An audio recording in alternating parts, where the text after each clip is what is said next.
because it's before Ma'ariv. So it's just, today's shir is dedicated to the yahrzeit of Reb Chaim Zelig, Reb Moshe Yisrael Gordon. His yahrzeit is today, Chof Aleph Mar Cheshvan, and we're before Ma'ariv. So therefore, it's not just we're chapping arayin. Yes, the shir is dedicated to his yahrzeit, and now it's before Ma'ariv, so it's still Chof Aleph Cheshvan. Okay, now Rab Moshe Gordon, that's Rab Moshe Gordon's father, Rab Chaim Zelig, Rab Moshe Yisrael.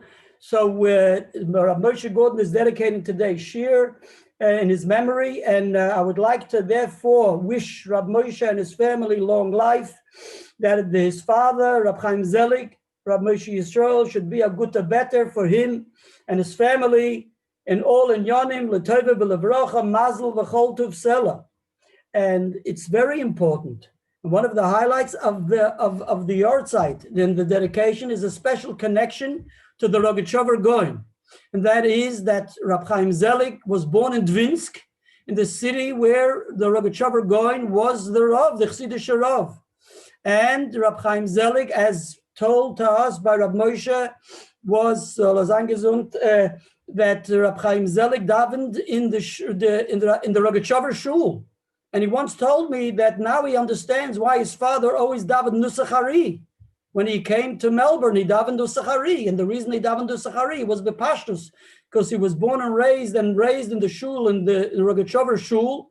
And the Rogatchover shul, they davened like a Rav Taitz, Rav Mordechai Taitz says in his preface to the Masechta Tzafras Panech, Masechta Baba Mitzia, he davened b'nuschosai hayodua. He didn't spell it out that he davened Nusach Hari, but he davened b'nuschosai hayodua, which is Nusach Hari, and therefore his father always davened Nusach Hari, and he davens Nusach Hari too.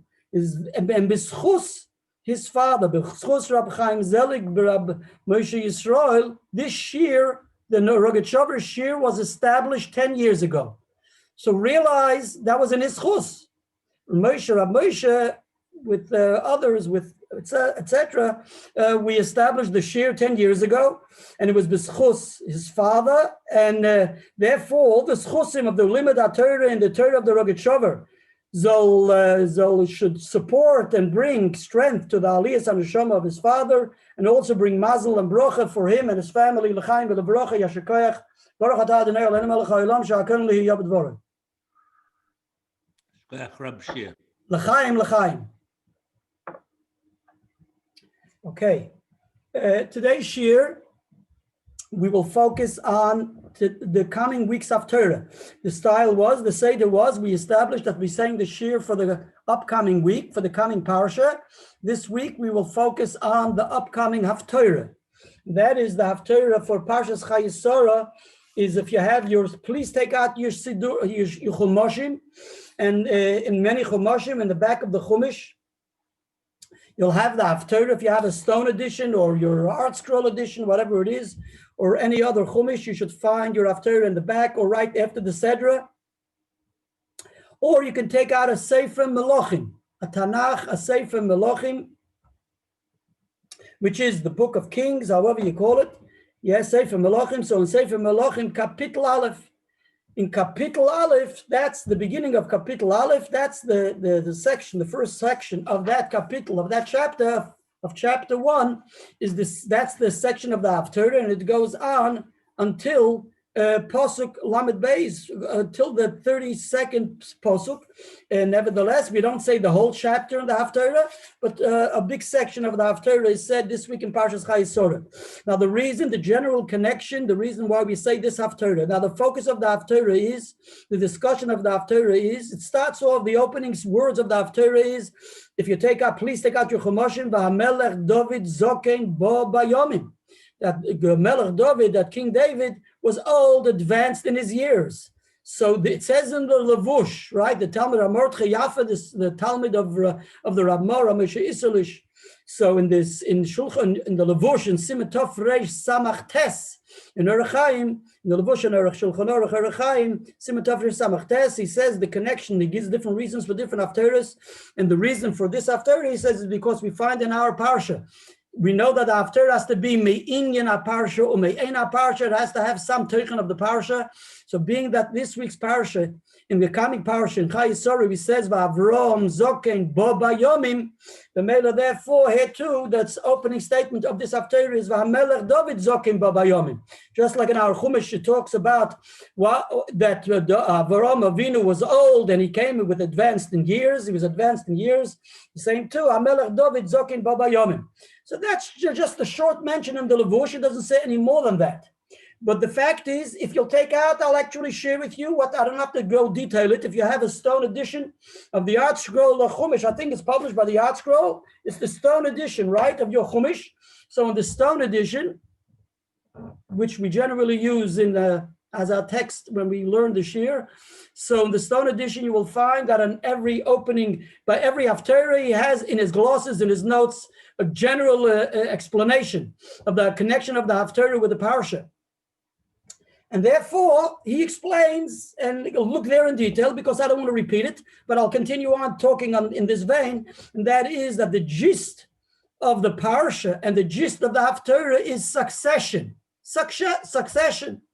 Now, you'll start thinking that the reason I chose to speak about the Haftara is because that's what's going on in the worldwide today, in the United States of America, and also in Eretz Yisrael. In Eretz Yisrael, in the last many months, there was a whole issue about succession, and that is in the Hoif of Sadigura.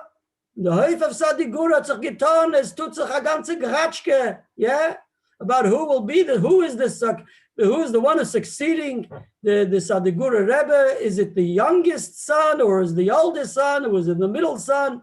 Tut sich ganze Mais, is a ganze Gratschke, it's never ending. And lahavdil, right? In the United States, tutzach a ganze Gratschke about the succession.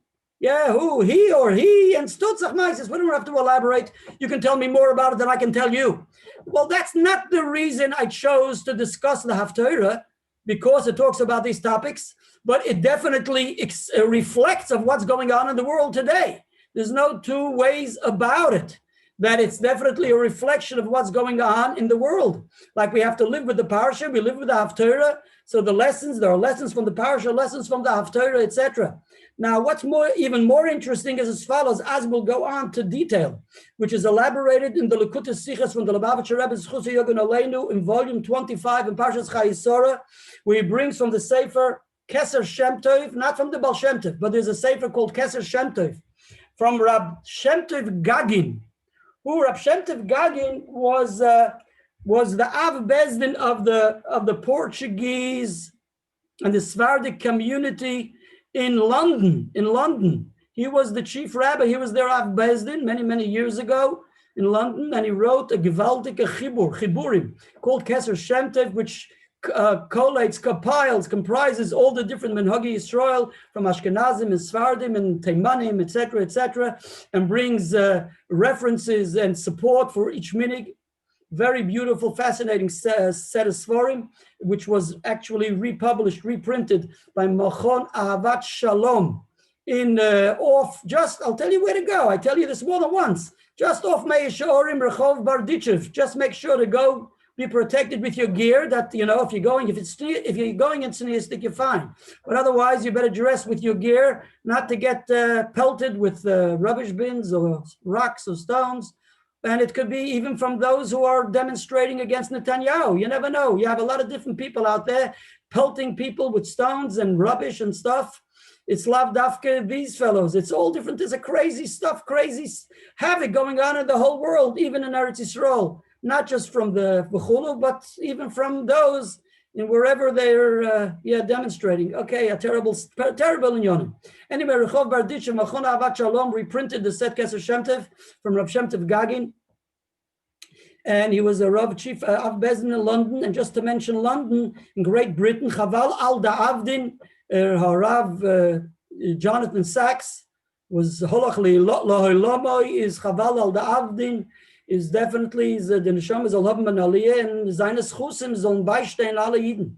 Okay, we're moving on. So I'll call upon him, going back. So the Rebbe references the Sefer Keser Shem Tov frequently. He appreciates the Chibur, and even in the Haggadah Shel Pesach, which he penned in the early 40s, in the mid 40s, He already references the Sefer Shem Tov. So in the Likutei Sichos, volume 25, and I saw in the Kesef Shem Tov, he goes into the details of the parsha and the details of the Haftara. In the details of the parsha, it's not just that because we're discussing Avram in his old age and the occurrences about the successor of Avram or succession, Avram in his old age, and the same in the Haftara of David, but actually it matches up in detail, and that is as follows. The Rebbe details them, like I say in short, it's found in the Kesef Shem Tov, and that is number one. We find in the parsha that we're discussing. So one thing, we're talking about succession, that Yitzchak should find a bride, Yitzchak should marry Rivka, so that's succession, right? In order that Yitzchak should have, there should be a legacy, Avram's legacy should continue, and Yitzchak has to find the Rivka. In addition, we go into the details of the sons, Yitzchak and Yishmael. We'll take out the Parshas Chayei at the end of Parshas Chayei. So he had two sons, Avram Avinu, Yitzchak and Yishmael. And the question is, who remains home? And as a direct descendant, in other words, who yarshins everything from Avram and who is like sent away, sent off. And he sends them off. So Dafka, who does Avram choose? He chooses Dafka, the youngest son, Yitzchak, and he sends off Yishmael, the oldest son. So in other words, Yitzchak seeming to be his successor, and Dafka Yishmael, the older one, he sends off, which that seems to identify very much with what's going on in Sadigura, but it's not my business. I must mention it. That's not the reason I'm talking about it. And we're moving on. Because I mentioned it so many times, you think that's the reason. No, that's not the reason. Okay, let's go. But I just thought about it as an afterthought, and it's good. It works. And we're moving on. And the same goes with the Haftara. What you find in the Haftara is as follows. We're talking about succession after David HaMelech. And there is a whole issue between Shlomo HaMelech, Shlomo, who is the younger son of David HaMelech, and Adoniyo, or Adoniyo, however you'll call him, because sometimes in the Haftara he is referred to as Adoniyahu, and sometimes he's referred to as Adoniyo, and you'll take out the fascinating hezbollah of the Chassam Sofer. Al-Torah, Chassam Sofer Al-Torah, where there he discusses many details of the Haftara. He explains why in certain verses of the Haftara he's referred to as Adoniyo, and in certain verses of the Haftara he's referred to Adoniyahu. Take a look at your Chassam Sofer Al-Torah. We can't talk all the Mefarshim. I'm just Maramokim. I'm just sending you off as a Maramokim, a footnote, a source, a reference. Look there. You'll appreciate it. We're going on. So there too, what's the story there? There, we don't wait for what the people want, which leader they want. It's just that Adoniah there's a certain rebellion going on, and he wants to be rebellious, and even while David is still alive, he wants to claim to be as the crown prince. In other words, he wants to become the king. Being that David HaMelech is already 70 years old, he's already lying in bed, and he's old, etc. And therefore, Adoniah wants to claim to become king, and therefore he gathers them, makes a party, and he has them announce that he's the king, etc., etc. Take out your parsha, your Haftara, and say from Malachim. And there are those who weren't invited, and because they knew very well that David HaMelech had conveyed that he definitely wants his younger son Shlomo to be the king after him and to be the successor. So Adoniah, the older one, was beautiful and handsome, and he had many milas, and David HaMelech got on with him, and he didn't rebel, etc., etc., not like his brother Avshalom. Nevertheless, he decided that he'll choose himself, and he found some support from the people who work closely with David HaMelech, and he invites them and makes a big party, invites all the important people. They announce him as the king, and then it's brought to David HaMelech's attention that it was Shlomo HaMelech who he was interested in, and therefore David HaMelech advises those who brought to his attention, Bathsheba, right? His wife brings it to David HaMelech's attention via Nosan Hanavi, read the Haftara, and Nosan Hanavi brings it so Bathsheba tells, reveals to David HaMelech what his Adoniah's intent is. And then Nosan Hanavi comes and supports her. There's a whole scheme there. And he tells David HaMelech additional information. And then David HaMelech orders the Nosan Hanavi and Tzaddik HaKohen, etc., to go and anoint Shlomo as the king, even whilst David HaMelech is still alive, normally, right? Normally, you don't. The king doesn't is not anointed only after. And the Gemara explains in Masechta Krisos why was there a need to anoint Shlomo HaMelech, as David HaMelech actually says like I say to the Navi Hashem, to Nosan HaNavi, and to Tzadik HaKohen. He says to them to anoint him. The reason is, says the Gemara, even though there was a second anointing which took place later, when Shlomo HaMelech actually starts reigning and starts becoming the king, when it kicks in, so there's a second anointment which comes about as detailed in the Sefer Divrei Hayomim. Nevertheless, David HaMelech, even whilst he's alive, he says to anoint Shlomo HaMelech. And the Gemara says, even though he's the son of the king, and the din is that we inherit the son, Melech ben Melech doesn't need anointing because he inherits from his father, but being that David, because Adoniah there was a machloikis, says the Gemara in Krisis and Dav Hey, because there was a machloikis, because Adoniah was rebelled, so therefore there's a machloikis, and certain people wanted to go along with Adoniah. Therefore, there is a need to what? To anoint Shlomo HaMelech, even though he's the son of the king. Excuse me. And within this, there's a big machloikis, which we're not going to discuss. According to Rashi on the spot in Masechta Krisos, so it's segregated. Once there's a machloikis, so therefore the whole lineage falls apart, and therefore he has to be anointed anew. The Rambam makes it very clear that the reason the anointment is there is only l'salek ha-machloikis, to remove the machloikis. There are two Rambams, and the Lubavitcher Rebbe Chusay Yagun Aleinu discusses it in his Sichos extensively. The Lashonis of the Rambam, because in one place the Rambam says l'salek ha-machloikis, just to remove the machloikis. In another place he says two things: l'salek ha-machloikis, to remove the machloikis, the rebellion of the other party, and also what? And also lahoidia lekulam, and to inform everybody, to publicize that he's the king. That's why the anointing takes place, even though he's the Melech ben Melech. Okay, so there are, like I say, a lot of halachic details which are addressed in the Gemara. The Gemara also derives different halachas from this Haftara. We'll mention maybe one or two of them as we go on. And like I say, there are a lot of discussions in halacha, as mentioned already, which are dependent and based on this Haftara.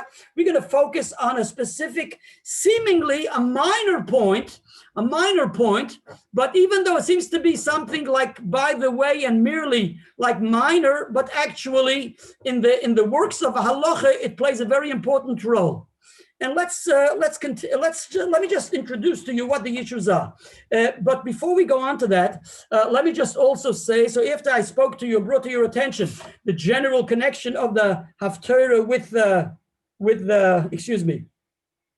parsha. So it's the younger son and the older son, and the younger son takes precedence over the older son, like Yitzchak over Yishmael, and therefore Shlomo HaMelech takes precedence over Adoniah. Right, so that's the story with the current events. If you want to have another interesting elaboration on the connections, there's a known work from Rabbi Socher Yakub's son, who wrote a chibur called Chazon HaMikra. There he elaborates on the connections of the Haftara and the Parsha.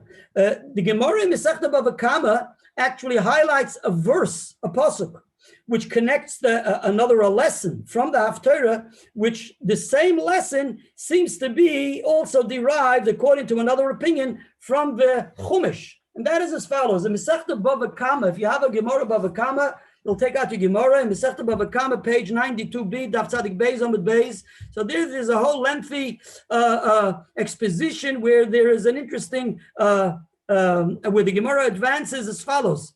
Rava speaks to Rabbi Bar Mori, and he asks him as follows: Minoha milsa the Amur Rabbanon. Sorry, I got it wrong. I'm sorry, I got the wrong section. He says, Minoha milsa the Amri Inshi. He says, where do we know what people say? There is a saying of people, and it's interesting. The Gemara has a lengthy discussion on many different issues which people say and express themselves. And the Rava asks Rabbi Bar Mori, where do we know? Can we find a verse which reflects a statement, things which people say, sayings what people have? And what is the saying? One of the sayings is as follows, says the Gemara. One of the sayings is Shitin Tichla Matya Lekocha the Kalchavre Shoma. Says the Gemara that a person, if he hears his fellow friend eating, but he himself does not eat, Says the Gemara, that brings upon him 60 aches, afflict his teeth. 60 aches, 60 aches. In other words, it brings him to a state of bitterness and mourning and affliction. He's afflicted, he's disturbed when he hears others are eating, right? And he is not taking part, or he sees others eating, or he hears others eating, and he is not part of that party, so to speak, or of that kiddush, so to speak. In general, it would mean that it causes pain and causes a cause for mourning, right? And the Gemara says, what is the source for this idea that people end up being painful if they're left out when others are benefiting? In other words, there's some natural, instinctive thing that a person, if he's left out from something others are doing, and others are doing an interesting thing, and the Gemara highlights and focuses about eating. So if I'm left out, or some individual is left out and wasn't invited to join that meal, and he knows others are eating, so that disturbs him to the degree that he's so pained, terribly afflicted. Says the Gemara, this is derived from a verse, a pasuk in this Haftara, and that is as follows. When in the Haftara, let me turn the page for you, and I'll tell you exactly where the pasuk is, so you can open up your pasuk. And it says as follows, that when it was brought to the attention of, when it was brought to the attention of David HaMelech, that what Adoniah was doing, so it says as follows, says the pasuk, so first the pasuk tells us, let me just bring that to your attention first. In the beginning of the Haftara, that is in Kapitel Aleph, right in the beginning of the Haftara, and verse 7 and 8, I'll read it to you. It says that Yoav ben Shruya and Evyosar HaKohen, they were supportive of Adoniah. And you look into the Mefarshim, they'll explain why Dafka, they were very supportive of Adoniah, and they were prepared to go along with him.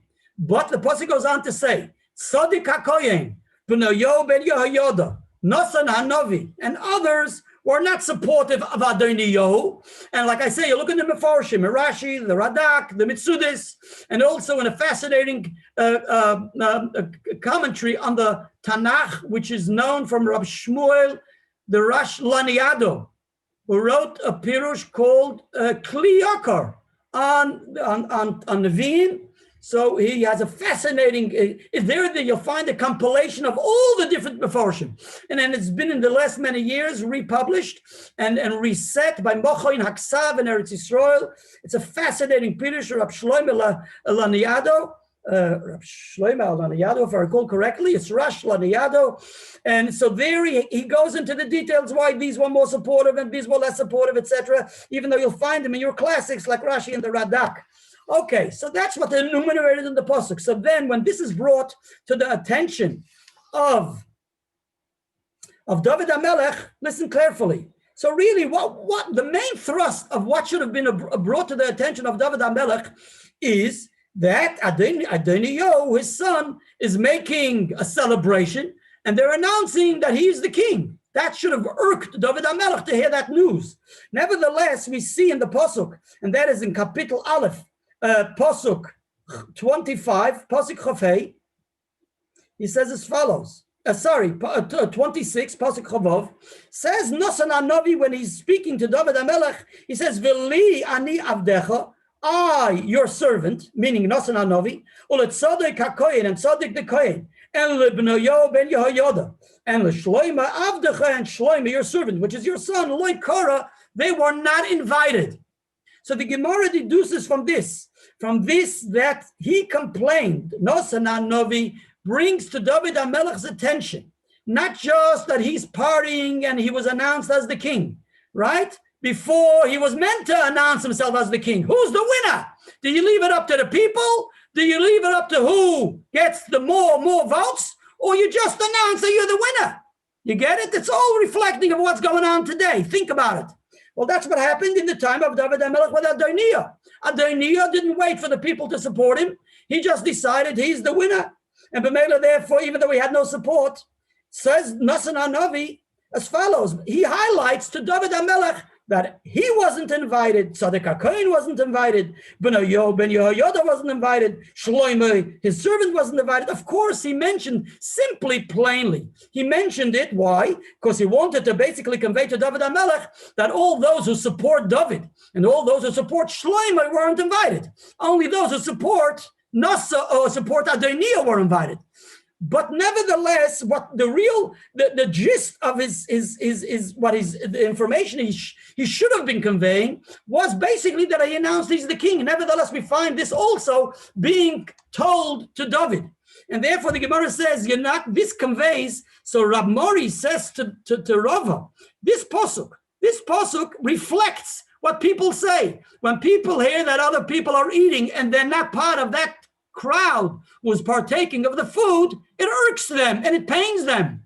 So basically, the Rav Mori says to Rava, this pasuk is reflecting just that you see Nasan HaNavi seems to be also complaining that he wasn't invited.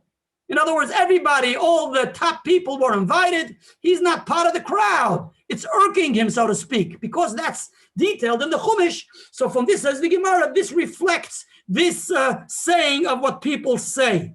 Now Rava counters that and he says, you're saying it's derived, the substantiation and the support for this saying, what people say is coming from the Haftara, from the Sefer Melachim. Let me let you know it's actually coming from the Chumash. And we're in the Chumash, also in our Chumash, in our Parsha, in Parshas Chayei Sara. What does it say in the Parshas Chayei Sara? It says in the pasuk as follows. At the end of Parshas Chayei Sara, it says that Yitzchak brings Rivka into the tent of his mother, and he sees that Rivka, and he takes Rivka as his wife, and she becomes his wife, and then it says he loves her, etc., etc., etc. He married Rivka, he became his wife, he loved her, and thus was Isaac consoled after his mother. What does it say after that pasuk? You know what it says after that pasuk? Right after that, it says, Vayosef Avram, Vayikach Isha Shema Keturah. And the Torah writes directly after that, Avram proceeded to take a wife, and her name was Keturah. Okay? So plainly, the way Rashi explains this Gemara, it seems like because the Torah and the Marsha explains, being that the Torah brings this right after the story of Yitzchak and Rivka.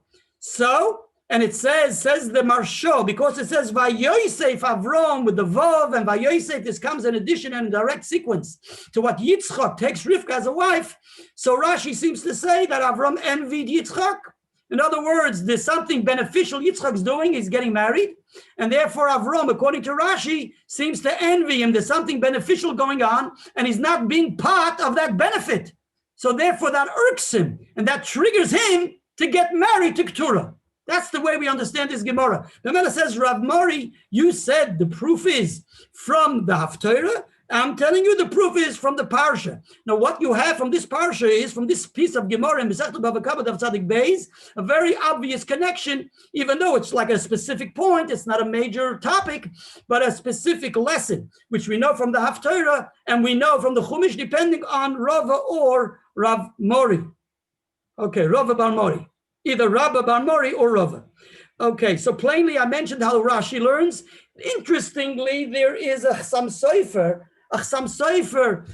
not very known, I believe, and it's in the Sefer, printed in one of the letters. It's a published letter of the Chassam Sofer in relation to a wedding. So it's published in the Sefer Likutei Tshuvos of the Chassam Sofer, where there you have published letters, etc. of the Chassam Sofer. So there's a letter from the Chassam Sofer in Siman Lamed Beis, dated Tov Kuf Tzadik Beis. And there the Chassam Sofer writes as follows. He brings this Gemara and he says he'd learn as follows. He'd learn the meaning of Avram and Yitzchak is as follows.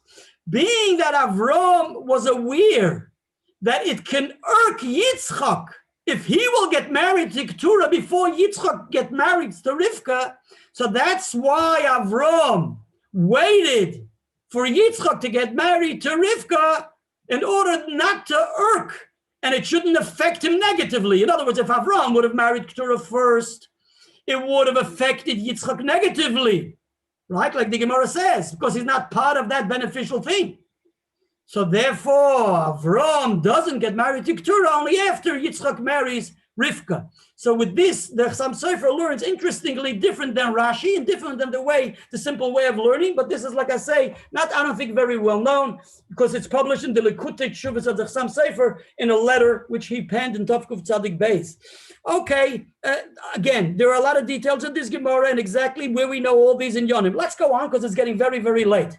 Now, the Rogatchover Gaon has an interesting take in one of the psukim in the Haftara, and also, I believe, based on his analysis of a pasuk, of a specific pasuk, which is not a general topic of the Haftara, but just an individual point. The Rogatchover has his analysis of that pasuk. Based on that, he will give us an interesting insight in this Gemara, in Mesichte Bava Kama. In other words, he has a gloss. He's written a Hago on his Ala Torah, on this Haftara, and he also has a gloss, a Hago, his remarks on Mesichte Bava Kama, on in Sofras Paneach, on Mesichte Bava Kama, Daf Tzadik Beis Amud Beis. Okay, we got to get moving, and this is as follows. Let me first introduce to you a Rambam. The Rambam Paskins in Hilchas Klei HaMikdosh, Perik Hey, Halacha Dalet, and I'll read for you the Lashon of the Rambam. The Rambam says as follows. The Rambam says in Hilchas Klei HaMikdosh and Sefer Avoda, one second. In Hilchas Klei HaMikdosh, Perik Hey, Halacha Dalet, says the Rambam. We're in the Perik Hey, the Rambam talks all about the Kohen Gadol, all about the high priest. The high priest, the Kohen Gadol in the Beis HaMikdash. And the Rambam says, a special halachas that the Kohen Gadol has to be, so to speak, removed and above, like social distancing. Yeah, here you go, Nebuch. Okay, current events, social distancing. He should be in a mode of social distancing from the people because he's a Kohen Gadol. And therefore he shouldn't mix and mingle with the people, with the masses, in order that he should be, so to speak, and he should be respected and looked up to, etc. Now the Rambam paskins therefore in Halacha Dalet. The Rambam says, Lo yikones lebeis hamishta v'lo lesuuda shel rabim afilu heim shel mitzvah. And I'll translate it for you in the English Rambam. He should not enter a celebration or a public feast, even if they are associated with a mitzvah. That's what the Rambam paskins. Now, what is the source for the Rambam? We know very well, whatever he writes in Mishnah Torah has a source in Chazal, a Mefurish of Psak Halacha, etc., etc. Now, interestingly, even though it's a Mefurish Rambam, and you would expect that it should be an explicit statement in the Shas, Bavli, Yerushalmi, and some Medrash, etc., etc. If you you take out the Noisei Klei HaRambam, the Mefarshei HaRambam, which generally the standards are that they bring sources and references for the Rambam for the different halachas, you will find that the Kesef Mishnah in this case, the Radvaz in this case, the Mari Kurkus in this case, just don't reference any specific reference for this din. And even the later day sages or scholars who brought and added different footnotes or sources for the Rambam, like I'll mention Reb Chaim Kanievsky in the Sefer Kiryat Melech, doesn't either. Actually, by the way, I mentioned this more than once. The Rebbe references the Sefer in Likutei Sichos volume Chelik Yud Beis in Parshas Achrei. He references the Sefer Kiryat Melech. So in his Sefer Kiryat Melech, he doesn't either have a reference. So I'm just saying that even those in the later days and nowadays, they try to find references and do find new sources for the texts of the Rambam. And this, it seems like they couldn't find a Maramokim. And we'll soon see that it's not that simple. Now, so it's quite obvious that they didn't find a Maramokim, and therefore that's the style of the Kesef Mishnah. He just quotes the words of the Rambam and leaves it blank. He doesn't fill in where that's the source.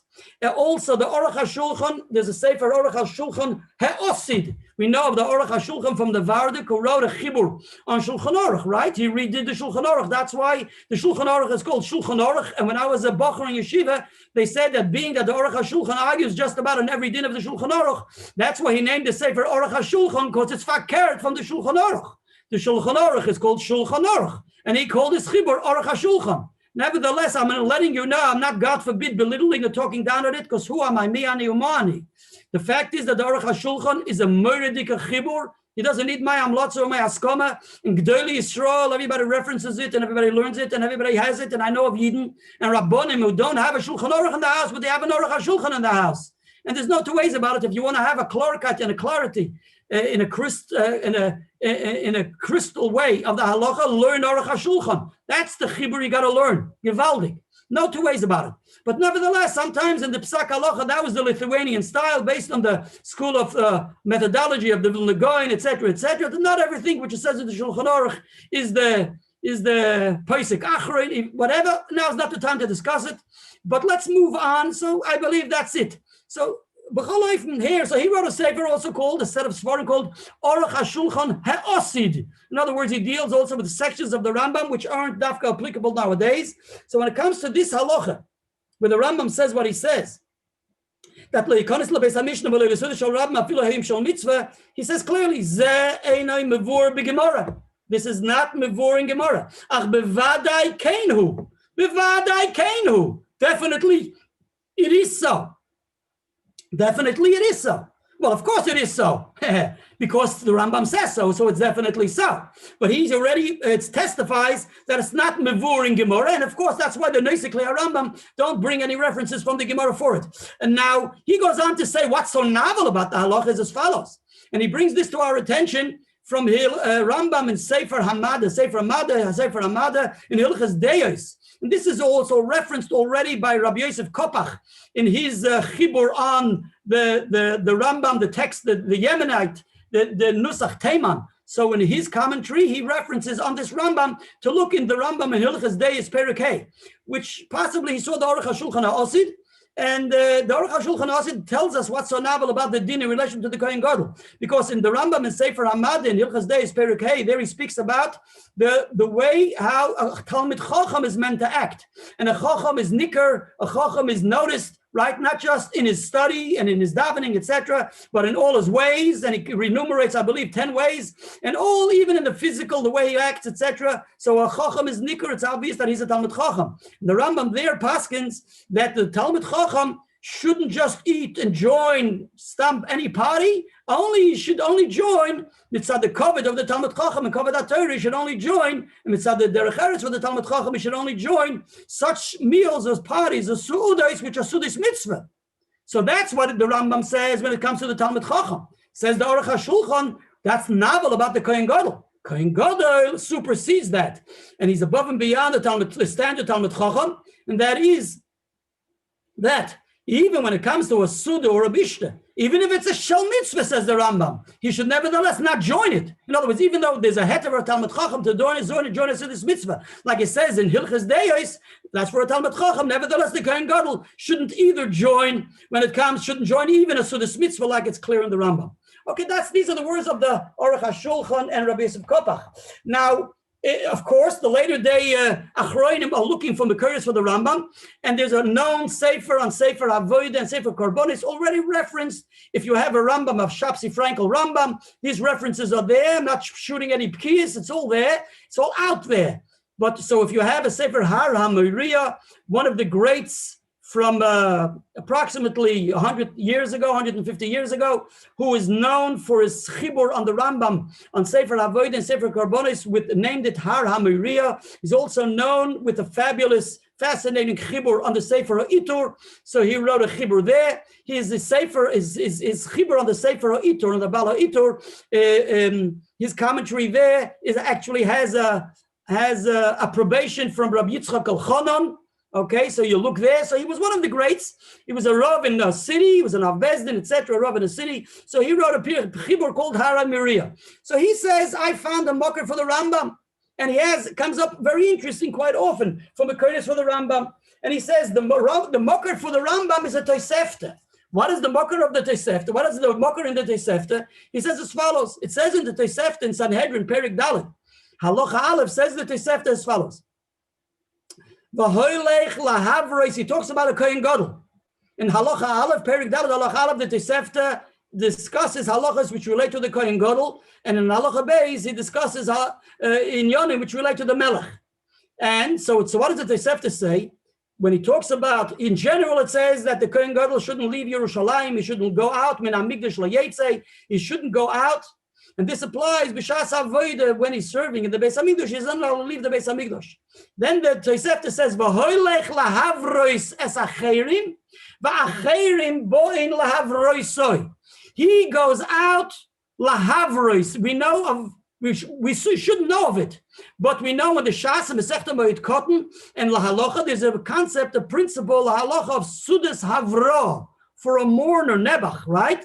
So the din is we derive from Psukim, from scripture, from Yecheskel, that the Gemara tells us that there's a prohibition for the mourner on the first day, right? The first meal he eats after the kvura, after the burial, he's not allowed to eat his own food, and the meal has to be brought to him from others. Others have to bring him food, but he can't eat the meal. His meal can't be of his own food.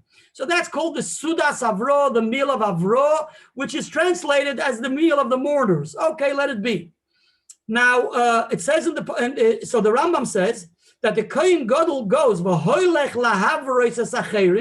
he may go to join the Sudas Avro by a mourner. And the fact is that the mourners they used to gather, a minyan used to gather by the Sudas Avro. Nowadays, it may not be the custom, as the Aruch HaShulchan already mentions that it's not the custom nowadays, but nevertheless, it was the custom at the time of the Shas that a minyan used to come together when the mourner ate his first meal and the meal was brought to him. There was a minyan there, and they benched and they made a special bracha to be menachem to mourners, to be menachem to mourn, to console, to comfort the mourners. That's a special birchas avelim, a special bracha for the avelim, for the mourners, and that was done by the Sudas Havra, by the first meal of the mourners which were presented to him. So the Rambam says the Kohen Gadol can participate. If God forbid the Kohen Gadol is a mourner, so then other people come to comfort him, and they can establish the meal in his presence, and then they sit together with him. But they have regulations exactly how the setup is, because we have to nevertheless give honor to the mourner. And that is the Kohen Gadol. If the Kohen Gadol is the mourner, so the din is, for instance, the Rambam brings this din. The Rambam says, when the meal of the comfort is served to him, so then there's a special halacha. They all come and join. But they have to give respect to the mourner, who is the Kohen Gadol, the high priest. All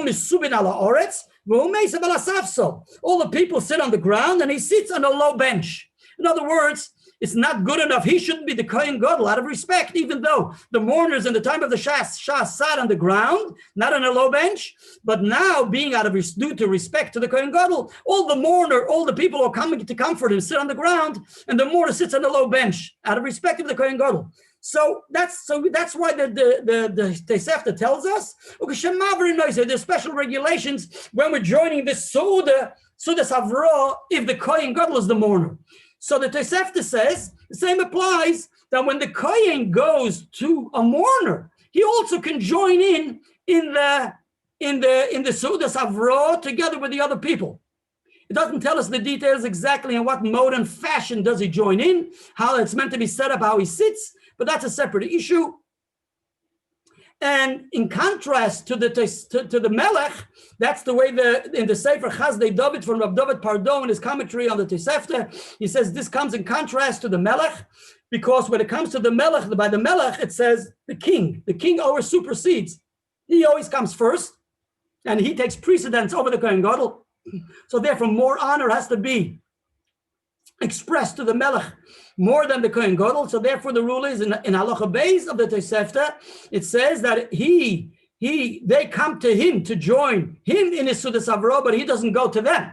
You get it? Because out of respect to the Melech, therefore he shouldn't be hanging around by other people, by other mourners. If he is a mourner, so the mourners can come to him to comfort him, but he doesn't go to the Sudas Havra of the others. He can go to be Menachem Abel them. He can go to comfort them, but he doesn't join the meal. But they join his meal when he's the mourner. That's by the Melech. But the Kohen Gadol, let's focus on the Kohen Gadol. So the Tosefta says, now says... But isn't the Kohen Gadol not sitting Shiva at all? He's very Midrash Le'etze. Isn't the Kohen Gadol Midrash Le'etze? He's not allowed to get out from the Mesilas. Yeah, we're not learning Hilchas Evel. The truth is, I hear. But the fact is that he has to have all the Dinei Avelis applies to the Kohen Gadol. And that's a Mefurish Rambam in Hilchas. Wo is my Rambam? Hilchas Evel. So Mefurish Rambam in Hilchas Evel. Shefer Sheftim. So the Rambam says Mefurish, Kohen Gadol Chayim B'chol Divrei Avelis. it's also lekreib godav legadol pera v'lot esacharamita. But so for those details, thanks for the remark. And look there in Perek Zayin, Halacha Vav and Hilchas Eivel in Sefer Shoftim in the Rambam. So there you'll find the details in relation to the mourning and the mode of mourning of the Kohen Gadol. I'll call upon him. Says the Sefer Haramiriya. About being that because it says in the Tosefta, says the Haramiriya, he can only go join another Su'udah, which is a Sudas mitzvah, as we will discuss soon. And that is the Sudas Avro is regarded as a mitzvah. As the Samech, Rabbi Simcha of Dvinsk in his Pirush Samech brings to our attention already a Gemara, a Mefurish Mishnah and a Gemara in Masechta Sanhedrin, in Perek Ben Soirer, that the Ben Soirer or Moirer, if he takes part of a Sudas mitzvah. And what is that? And the Gemara said it's called Tanchume Avelim. So according to that, it's talking about the Sudas Avro. I'll call upon him. So this Lahavreis Asacherim is a Sudas mitzvah. Says the Haramiriya, look, the Tosefta only allows the Kohen Gadol to join a Sudas mitzvah of Lahavreis Asacherim. Only a Sudas Havro. But it comes out from that, it's understood that any other Sudas mitzvah, he would be prohibited. So B'meila the Sefer Haramiriya says that's the source of the Rambam. The mocker of the Rambam is from this Tosefta, because the Tosefta allows the Kohen Gadol to join in the mourner's meal, right? Which is a Sudas mitzvah. But it only mentions the joining of the mourner's meal. That from there, the Rambam understood that only the mourner's meal is allowed to be joined, but he can't join any other Sudas mitzvah. And that's the marker for what the Rambam says, the source for what the Rambam says in Perikei Halacha Dalet, that he shouldn't join any Su'udas, even if it's a Sudas mitzvah. This is what the Haramiriya says. Now let me share with you something what the Rav Meir Simcha Midvinsk in the Sameach says as follows. The Sameach says, you'll take out a Rambam in Hilchas Klei HaMikdash, you'll find an interesting thing. And he says, look, after the Rambam says in Halacha Dalet that you're not allowed to join, the Kohen Gadol is not allowed to join any celebration or any public meal, even if it's a public meal of a mitzvah. He says that's why in sequence in Halacha, that's written in Halacha Dalet. In Halacha Vav, the Rambam says as follows. Listen to Rabbi Meir Simcha's words carefully. He says the Rambam says in Halacha Vav, that when the meal of comfort is served to the Kohen Gadol, so then all the people sit on the ground and he sits on the low bench.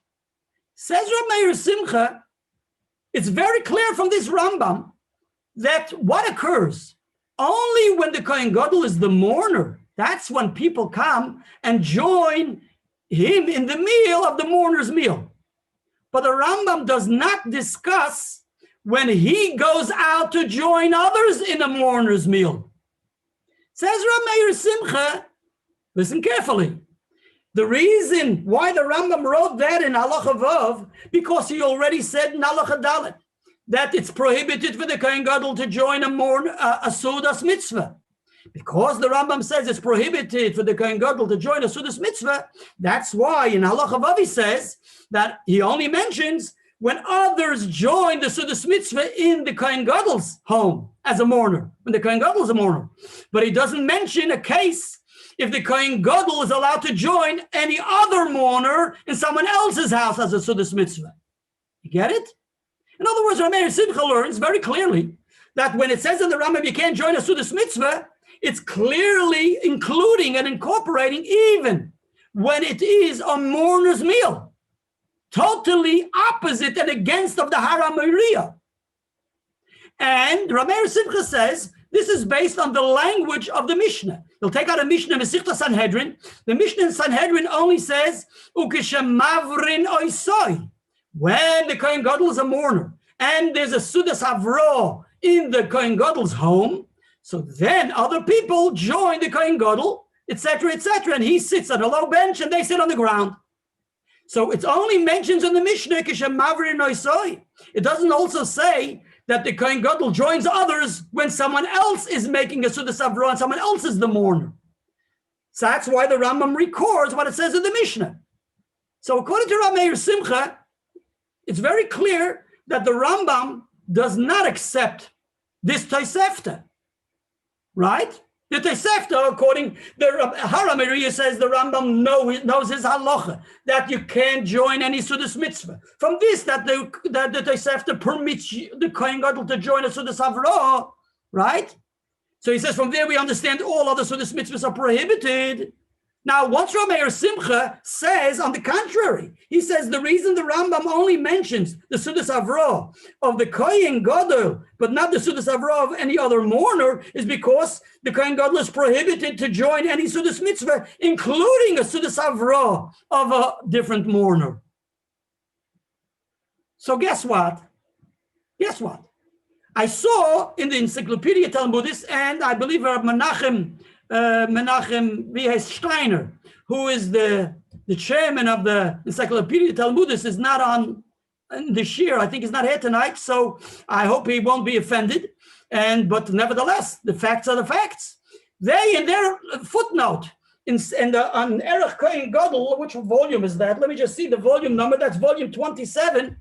They bring the Ur Sameach and they say, Tomua, what the Ur Sameach is puzzling. Why is it puzzling? It's against the Tosefta. The Tosefta says that you can join, the Kohen Gadol can join a Sudas Avrah of someone else. And the Ur Sameach says in the Rambam that the Kohen Gadol cannot join the Sudas Avrah of someone else. Guess what? They say it's Tomua, puzzling. Well, I'm very sorry. It's Tomua what they say. You know why it's Tomua what they say? Because we just said, true, it says in the Tosefta that the Kohen Gadol can, but you want to know something? The Rambam doesn't record this Tosefta in the halacha. In other words, the Rambam didn't accept this Tosefta, la halacha. He goes on, the Rambam, now let me mention this. The Rambam accepts the Mishnah in Sanhedrin verbatim, which in the Mishnah it says, that he is the mourner and the Sudas Avrah is in the home of the Kohen Gadol. That's all is mentioned in the Mishnah. And the Rambam records this Mishnah in Hilchas Kli HaMikdash, Perek Hey, which we just mentioned, and also records it in Perek Zayin of Hilchas Eivel. So he records this, he repeats the Mishnah twice. He repeats this halacha twice. And when he mentions the halacha of a Havrah in relation to a Kohen Gadol twice, he only mentions the Sudas Avrah, which takes place in the Kohen Gadol's home, and he's the mourner. He does not mention what it says in the Tosefta, that is a Sudas Avrah of another mourner, and the Kohen Gadol goes there. So it's very clear from the Rambam that the Rambam doesn't accept this Tosefta la halacha. So what is this Tomua? The Ur Sameach is talking Shitas Rambam. He's explaining the Rambam. This that the Rambam said, halacha vav in sequence to halacha dalid, is because the Rambam says that you can't join any Sudas mitzvah. And when we say every Sudas mitzvah, it's every Sudas mitzvah, including Sudas Avrah, he can't join. It says in Tosefta Fakert, who cares? The Rambam doesn't record that la halacha. That means he didn't accept it la halacha. And he says it twice. That he doesn't mention, he doesn't record that la halacha. Now, I saw something even more mind-boggling, and this is as follows. Listen to this. In the Rambam La'am, which the Rambam La'am is not just La'am, it's also for Talmidei Chachamim. Even though it's called Rambam La'am, and it has Nikudot, and it's published by Moshe Rav Kook, and I know big Talmidei Chachamim passen nicht to walk around with the Rambam La'am. Now, let me tell you something. You know how many sales? You know how the market, it was busted. They sold out when there was a photo of the Lubavitcher Rebbe's Chusa Yogan Aleinu with the Rambam La'am in his hand. There's a photo out there with the Lubavitcher Rebbe's Chusa Yogan Aleinu when he learned Rambam. He had a Rambam La'am. There's a photo holding the Rambam La'am like me. You see? And that's when, I think that's when Maznaim Publishers bought off the rights from Moshe Rav Kook, and they sold out. There was nothing left. They had to reprint it because the whole world bought the Rambam La'am because they saw it was a good, Werk. It was worth buying. I'm letting you know. So even though it was known that mainly the Lubavitcher Rebbe used it because the letters were larger, so he needed it for his sight, his eyesight, and the letters are bolder and larger, but nevertheless, quite often and quite frequent. He would mention by the Farbrengens and analyze and deal with different points which were raised in the notes of the Rambam Lam, because there were many Talmidei Chachamim who compiled the commentary on the Rambam Lam. So it's not just for the masses who are lav davka Talmidei Chachamim. It's alom de sheverk. Let's move. So you know what they say? Even though it says in the Tosefta that what we read the lashon of the Tosefta. The lashon of the Tosefta was, even though it says in the Tosefta that v'hoylech lahavreises acherim, you know what they say? Because of the Ur Sameach, and because the Rambam doesn't record it, they say the Rambam had a different text of the Tosefta. What was the Rambam's text? Ve'einoi hoylech lahavreises acherim. He doesn't go to be lahavreises acherim like a melech. Like it says by the Melech, so they, instead of saying what it says by they say the Rambam's text was well, that reminds me of somebody that you want to reconcile texts. You just put in your own girsa. It doesn't exist. I'm sorry. And it could be the whoever compiled that. There's no such text of the Tosefta. You can't make up. If you don't know why the Rambam didn't record this Tosefta, you can't say because the Rambam had a girsa where it says ve'enoi, when it says v'hoylech.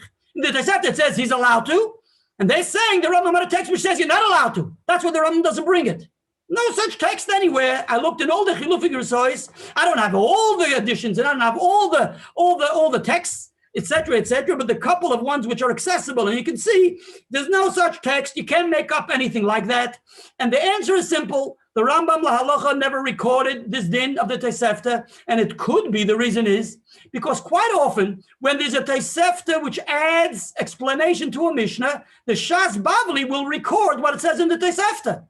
And in this case, the Shas Bavli does not introduce this Tosefta on this Mishnah. So Vibal the Shas Bavli, possibly, I'm just giving my thoughts. Maybe that's why the Rambam doesn't record this din Lahalacha, because he doesn't find it that the Bavli should record. In other words, even though the Bavli in many halachas of Masechta Sanhedrin, Daf Yud Ches, Daf Yud Tes, Daf Chof, records many halachas of the Brisa, of this Tosefta and Perik Daled, but this halacha is not recorded in the Shas Bavli. And if it's not recorded in the Shas Bavli, therefore he held that possibly the Shas Bavli doesn't accept this Tosefta halacha, and therefore he doesn't record it in his Mishnah Torah, in Hilchas Klei HaMikdash, and in Hilchas Eva. So I'll call upon him based on all of this. I just want to conclude that therefore the source of the makar of the Hara Meiriah is also put on hold, because he says the Rambam's makar is this Tosefta, but we've just proven based on the Ur Sameach that the Rambam may have seen the Tosefta but didn't accept it lahalacha. So how can you say that the makar of halacha Dalet is from the Tosefta, which is recorded in Halacha Vav, where the Rambam never brought that halacha from the Tosefta in Halacha Vav? So the Rambam didn't seem to accept it. So therefore, we would have to follow with the Ur Sameach, with the Rameir Simcha, that the Rambam holds that the Kohen Gadol can't join a Sudas Mitzvah. He can't join any Sudas Mitzvah, including the Sudas Havro, because he doesn't accept the Tosefta Halacha. What I've just shared with you, I believe, is correct. If you want, you can investigate and inspect it and look through it and tell me if you think there's something wrong with it. Let me know. In the meantime, we're moving on. The Ur Sameach himself says a novel explanation for this, what the Rambam says. So we're looking again for a source for this Rambam. So he brings a novel explanation and as follows. And he says, we find in the Gemara brings in Masechta Sanhedrin that there is a special reason. We know there's a din of Ibur HaChodesh and Ibur HaShana, right? In order that there should be generally the months were of 29 days. And that's a regular month, on the Hebrew calendar. And when it was a full month, it's 30 days. So the 31st day is Rosh Chodesh. So that's when they had to be Ma'aber the Chodesh. They made it a full month. The prior month has to be full. So that's called the Chodesh was Ma'uber, right? It was an extra month, a day in that month. Instead of 29 days, it's 30 days. Now the Gemara says, whenever there was a Chodesh Ma'uber and the Beis Din wanted to make and needed to make the prior month 30 days, right? Because the Eidim, the witnesses didn't come to give testimony on the 30th day. So therefore the 31st day was Rosh Chodesh. So they used to gather 10 people and they made a special meal they made. The Rambam codifies that lahalacha in Hilchas Kiddush HaChodesh. The Rambam brings lahalacha this din. that whenever when they were ma'aber the chodesh, so the Rambam tells us this din, when they were ma'aber the chodesh, in Perik Gimel, Halacha Zayin, this is based on the Gemara in Sanhedrin, in Masechta Sanhedrin, in Perik Ben Soirer. So there the Rambam says they used to make a special meal, etc., etc. All good. Now the Gemara, there's another halacha in the Rambam, which is based on the Gemara in Sanhedrin. And the Gemara says there was also a case of Ibur Hashana. Ibur Hashana, right? You had to make, it was a leap year. It was a leap year, they have to add a month. Now, the facts are, says the Or Samech, an interesting thing. There's a special Gemara, a special brisa, which tells us that when they gather together, when the Bezdin gathered together to make it, to establish a leap year, right? You shouldn't have at that gathering a Kohen Gadol. Why shouldn't you have a Kohen Gadol? Because possibly the Kohen Gadol would not prefer that there should be a leap year based on the weather, because he's going to have to immerse in the mikvah on Yom Kippur. So therefore, like the Rambam, I'll read it for you what the Rambam says. Yeah, a high priest should not be included because of the cold, says the Gemara. And the Rambam brings that to halacha, and he says why? He made shoes not to institute a leap year, so that Tishrei will not fall in the winter, and he would thereby not have to immerse himself 5 times on Yom Kippur in such weather. Says the Rabbi, the Gemara gives a reason, a special statement that you shouldn't have a Kohen Gadol when we have to establish a leap year. Says Rabbi Simcha, why don't you find the Gemara anywhere saying that you shouldn't have a Kohen Gadol joining the gathering of the Bezdin when they have to make it a Chodesh Ma'uber, when they have to add an additional day? Here is a leap year, additional month. Here is an additional day. Says Rabbi Simcha gewaltige Sach. Because the Gemara says in Sanhedrin that when you're adding an additional day of the month, right, and you're making it a full month, they used to make a special Suda, and that was a Suda's mitzvah. Well, that's why you don't mention the Kohen. You don't need a special reason why the Kohen Gadol shouldn't be there, because the Kohen Gadol is not allowed to be by a public feast. He can't be even by a Suda's mitzvah. So the Gemara doesn't have to give a special reason why he shouldn't be there. That's why it's not mentioned in the Gemara. But by the Ibur Hashana, where we don't find that they celebrate and they made a special meal, there the Gemara has to give a reason why the Kohen Gadol shouldn't be there. Interesting, isn't it? Okay, take a look at your Or Samech. Now I want to show you, based on all of this, all of this just proves to us that the makar for this Rambam is, we're searching a makar source for this Rambam. So therefore, anything which can reflect a basis for this Rambam is appreciated. And I believe therefore the Rogatchover Gaon says as follows. The Rogatchover Gaon says, take out your Haftara. Now he actually says it on the Haftara. And in the Haftara we find an interesting thing. We find that Bathsheba talks to David HaMelech and tells David HaMelech, her husband, what's going on and what Adoniah is doing. And then we also find that Nasan HaNavi comes to support what she's saying and comes in after her and adds, so to speak, salt and pepper to support what Bathsheba is telling David. And the Mefarshim go out of the way to explain what are the additions, what is especially added, what Nasan HaNavi adds onto what Bathsheba is saying, etc. Look at the Mefarshim and the Mefarshim Tanakh. Tika, let's go. So the Rogatchover says, take a look at what Nasan HaNavi says to David HaMelech. In chapter Perik Aleph, Pasuk Chavav, it says as follows. V'li, David, that's what the Gemara recorded in Baba Kama. David, Nasan HaNavi says, V'li ani avdecha, I, u'letzadek ha'koyen, v'levnoyo ben Yehoyada, v'leshleime avdecha lo'ikora. So Nasan HaNavi is telling and detailing which of the main important people weren't invited. Okay, he mentions these. Don't forget who wasn't invited. Nasan HaNavi, Tzadok HaKohen, Benoyo, and of course Shloimeh, the younger son. Okay, because it was meant to rebel against David, the Shloimeh and David. Asks the Rogatchover, and the Rogatchover says, take a look at what Bathsheba, when she speaks to David earlier, and that is in Pasuk Yutes, Bathsheba speaks to David in detail, okay?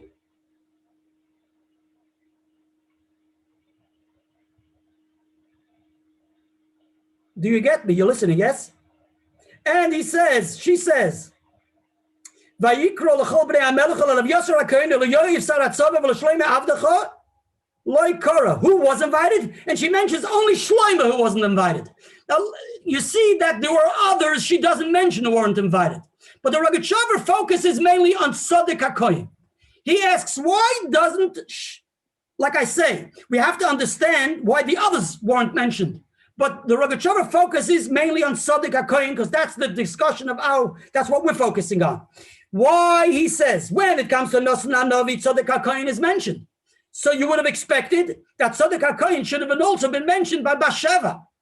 So, of course, but plainly we learned that that's what Nosan HaNavi is coming to add additional names of those who weren't invited, which Bathsheba doesn't mention. She mentions the main one, and that is her son. Adoniah is making this rebellious thing, and your younger son wasn't invited, and that's the best proof that he's going against Shloime, right? Good. That's the simple reason why only Shloime was mentioned by Bathsheba, the wife of David. But the Rogatchover, from his perspective, from the halachic perspective, and that's what the perspective of the Rogatchover is always, not so much from the pshat perspective, because like I say, you'll find in different pshat pashtonim and the different meforshei mikra, each one explains in their way. And he says, therefore, and he asks and he raises. Look, he says, you don't find that Tzaddik is mentioned before. We only find Tzaddik mentioned here. Why isn't Tzaddik mentioned before? Says the Rogatchover going, you know why Tzaddik is not mentioned before? Why isn't Tzaddik mentioned when Bathsheba says that Shloime HaMelech wasn't invited? She should have also said that Tzaddik HaKohen wasn't invited. Says the Rogatchover, because the Rambam says in Hilchas Klei HaMikdash Perikei Halacha Dalet that a Kohen Gadol can join any Sudos, even if it's a Sudos mitzvah, but he's not allowed to join with the rest of the people. He has to practice social distancing. He has to remain distant from the people. He can't join any parties. Therefore, Bathsheba didn't mention to David HaMelech. That's why Tzaddik HaKohen wasn't invited. You know why Tzaddik HaKohen wasn't invited? So this reflects, says the Rogatchover, this that Bathsheba doesn't mention Tzaddik, right? Even though he's mentioned by Nosan HaNavi, this reflects the halacha. It's not a mocker, but it's reflecting. Again, if you notice, we're desperate to find some source for this Rambam. He says this posuk is reflecting this psak halacha, where the Rambam says that he shouldn't be joining any parties. So it's partial why Bathsheba. It wouldn't mean anything to David HaMelech if Bathsheba mentioned Tzaddik HaKohen, because Tzaddik HaKohen shouldn't be invited under all circumstances, because he doesn't belong there. He's a Kohen. And the Rogatchover says he wasn't Stam a Kohen. There you go. He was a Kohen Gadol.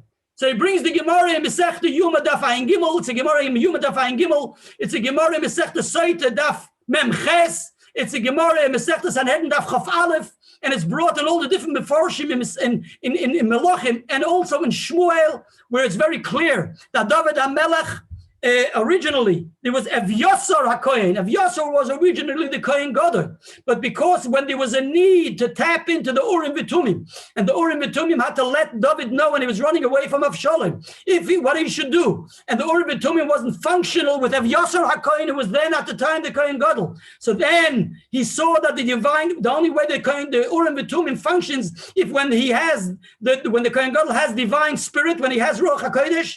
Okay, and because he saw that it didn't answer, the Urim V'Tumim didn't respond and reply to Evyosar HaKohen, who was the Kohen Gadol at the time, he therefore set aside Evyosar HaKohen and appointed Tzaddik HaKohen to be the Kohen Gadol. He appointed him to be the Kohen Gadol. And of course, because when he tried tuning into the Urim V'Tumim, he did reply. So he saw that the divine spirit is on Tzaddik. The male of this Gemara, these three Gemaras we mentioned, tell us that Tzaddik HaKohen did. There's other Gemaras which prove this Gemara. That's the Gemara in Masechta Soita and in Masechta Yuma, and also the Gemara in Masechta Sanhedrin also tells us other halachas which we derive from Tzaddik, and we see from there that he's a Kohen Gadol. The Gemara says so mefurish. Mainly, the Rogatchover doesn't bring so many psukim. The different psukim which proves that he was a Kohen Gadol. He brings partially the Gemaras, and he brings from Rashi. Rashi over there on the spot brings from Seder Olam that Rav Yosef HaKohen was put aside, and who was appointed as the Kohen Gadol? Dafka, who was it? It was Dafka Tzaddik. It was Tzaddik HaKohen was appointed as a Kohen Gadol. The matter, if he was in the Kohen Gadol, we can appreciate that Basheva doesn't mention the Kohen Gadol, doesn't mention Tzaddik HaKohen, and that reflects the Psak Halach of this Rambam in Hilchos Klei HaMikdash. I would like just to share with you that if you have a sefer, you don't have the sefer, but in a sefer called Shem and Rosh, and that is a sefer. Sorry, it's called Avos HaRosh. And that is on the Avos the Rab Nosson from Rab Rachamim Palagi on Avos the Rab Nosson. So in the section Shem and Rosh, he brings a machlokes of Mefarshei HaMikra that when he appointed Tzaddik HaKohen, and Tzaddik HaKohen was at this stage appointed by David, did he actually serve as a Kohen Gadol, or he didn't yet serve? Because we learn later in Divrei Hayamim that only after Shlomo HaMelech became the actual king, that's when Tzaddik HaKohen was anointed to be the Kohen Gadol. So at this stage, in this parsha, in this section in Melachim Aleph, when David HaMelech is still alive, even though David HaMelech appointed Tzaddik HaKohen, but the question is, did he serve? Was he Meshamish B'Kohen G'dayla, or was he just appointed as the Kohen Gadol? So he brings a machlokes of Mefarshim. In the Rishonim, the classics, some Mefarshim learned that he actually was Meshamish as a Kohen Gadol. You hear that? And that's novel, meaning that if Yosef HaKohen and Tzaddik HaKohen were both actually serving as Kohanim G'dolim, but then he brings other Mefarshim. Based on this, that we know that there cannot be two Kohanim G'dolim at the same time, so therefore he appreciates to say that actually if Yosef HaKohen was the one who was serving, and the Tzaddik HaKohen only started to serve when Shlomo HaMelech was anointed, and only then, like it says in Divrei Hayamim, was Tzaddik HaKohen anointed. So I would just like to say as follows. So according to those Mefarshim, that Tzaddik HaKohen was definitely already being Meshamish, serving as a Kohen Gadol at this time. So this is a good support for the Rambam, because the Rambam talks about a Kohen Gadol who was a full-fledged Kohen Gadol. Now, I want to just say another thing. Even if he was only appointed and he wasn't serving as a Kohen Gadol because he wasn't get anointed, nevertheless, this could be a good support for the Rambam anyway, and it reflects the halach of the Rambam, because there's an interesting opinion of the Rogatchover Gaon. In a case where a Kohen Gadol is appointed, but he hasn't yet been anointed, what kind of criteria does he have? And the Rogatchover Gaon learns that all the halachas which apply to the Kohen Gadol apply to a Kohen if he's just appointed by mouth. If he was just appointed, but before he's anointed, he can't serve in the Beis HaMikdash, so to speak. So being that we're talking about different prohibitions of Kovid, which relate to Kovid of the Kohen Gadol, so therefore it still may apply, even if he may have not been anointed at the stage, according to the personal opinion of the Rogatchover going otherwhere, but now it's a separate discussion. I want to continue on. Now, just to conclude, because it's very late, and this is as follows. The Rogatchover goes on to say that if that's the case, why did Nosson HaNavi mention Tzaddik HaKohen? If that's the case, when he talks to David HaMelech, why does he try to substantiate that the severity of the issue, and he mentions all those who weren't invited, and he adds that Tzaddik HaKohen wasn't invited, if Tzaddik HaKohen doesn't belong there? So the Rogatchover Gaon says, based on the editors, and that's the way I understand what it may mean, being that this was a Suda of a Melech, of a Ben Melech. Ben Melech, what was the Suda? Adoniah made a Suda. And at the time, he was the Ben Melech. So true, even though the whole message of that meal was in order to rebel and he should become the king, but the halacha is in general that the Melech takes precedence over the Kohen Gadol. That's a general rule. The Melech, if I understand the Rogatchover correctly, with this he wants to explain that why Tzaddik HaKohen did bother mentioning that there was room for Tzaddik HaKohen to be there, and even though he's not allowed to join any Sudas Mitzvah. That's only such a Sudas Mitzvah which doesn't relate to a Melech. But when we're talking about a Ben Melech, see, even though the Ben Melech, the son of the Melech, is regarded as a commoner, he's not a Melech, right? And even though we want to appoint him at the time, but that may have not been legal, nevertheless, because he's a Ben Melech, so out of respect to the Melech, there may be room, just like the Melech takes precedence of the Kohen Gadol, there may be room for him to be at that meal, and that's why Tzaddik HaKohen mentioned him, which this also reconciles another question of the Mefarshim. If you take out a Chumash in Parshas Yisroi, it says that Aaron HaKohen joined together with Yisroi at a meal, and the question is, the Mefarshim ask, what is Aaron HaKohen doing at a meal together with Yisroi? It's a Mefurish Pasuk in the Psak Halacha that Aaron HaKohen is not allowed to join even in a Sudas Mitzvah. So what's going on there? What's he doing there? It says Mefurish in the Chumash and Parshas Yisroi that he's sitting there. So some of the Mefurishim want to say that was before Matan Torah and before Aaron HaKohen was anointed and he was meant to be the Kohen because there was no tabernacle yet. But there are other opinions who learn that this was after Matan Torah. And if it was after Matan Torah, there could have been already an appointment of Aaron HaKohen as the Kohen. And if that's the case, what is he sitting there? But the answer is Moshe Rabbeinu, even though he didn't eat, but he was part of the meal. Take a look at the Rashi at the time. So according to the Rogatchover, that where there is a king, Moshe Rabbeinu was a melech. And because Moshe Rabbeinu was there, is out of COVID of Moshe Rabbeinu. That's why Aaron HaKohen is allowed to be there, even though he's the Kohen Gadol. He's not allowed to join any meals, but maybe there's a special permit given to him. I just want to conclude, and I'm concluding with this. With this, the Rogatchover Gaon explains the Gemara. The Gemara says that Nasan HaNavi was bothered. We see from the Gemara that it relates to David that he was bothered. Why was he bothered? He was bothered that he wasn't invited. Now, we also mentioned in the story that who else was bothered? He mentions that I wasn't invited, and he mentions also Tzaddik HaKohen wasn't invited. Now, the Rogatchover Gaon says a very interesting thing. He says, because Tzaddik HaKohen is mentioned by Nasan HaNavi, he wants to say that there is a chidush in this Gemara. And what's the chidush? The chiddush is as follows, that those who aren't invited should be bothered, right? Because they know their friends are participating in the party and they're eating and I'm not eating. The Rogatchover Gaon says, the fact is that Tzaddik HaKohen, for instance, who is mentioned on those who weren't invited, wasn't allowed to go anyway, right? It was a meal, he wasn't meant to be there, according to the letter of the law, putting aside the Ben Melech aspect. And if that's the case, he shouldn't be there. So what's the problem that he wasn't invited? Well, the Rogatchover Gaon says that's the chiddush. The chiddush of this Gemara is that when people say that when people aren't invited, it irks them and it affects them negatively. It's even in a case where the person who wasn't invited is not able to attend the party. And not just he's not able to attend the party, he's not interested in attending the party. And not just he's not interested in attending the party, he's not allowed to attend the party. Like in the case of Tzaddik HaKohen, he's not allowed to attend the party because he's a Kohen Gadol. Nevertheless, the Gemara says that Nasan HaNavi is bothered, and he mentions also Tzaddik HaKohen together with him, and therefore, says the Rogatchover, if he would have been invited, he wouldn't have affected him negatively. So just the mere invitation already soothes him, even though he wouldn't have gone anyway, and even though he wouldn't have been allowed to go. So therefore, we shouldn't invite him. But you should know when someone else is partying, even though you know you can't attend, it bothers you that you're not invited and you weren't sent an invitation. And we know very well when it comes to bar mitzvahs or chasanis, and this person got an invitation, the next person didn't get an invitation, you're disturbed. Why? So they say, because he's an oval, and you make kol mini cheshbonos. But you see from this the lesson, and that's the lesson of the Gemara, that we see that even in the case where a person cannot and is not able to come, so even though there's a din of Einos Duram, you can't fool the guy, but you have to take the person's sensitivity into consideration. And that's what we're saying. We have to take Tzaddik HaKohen's sensitivity into consideration, that even though he wasn't allowed to come, nevertheless invited, he should have come. He should have been invited at least. So even though he doesn't see them eating, but he knows they were invited and they're going to be joining parties, and he he can join, nevertheless, he should have been invited. And that's the message of the Gemara, that if he would have been invited, it wouldn't have affected him in a negative way. And that's the message for everybody, that therefore you always should send out invitations to everybody across the board, even when you know the guy can't come,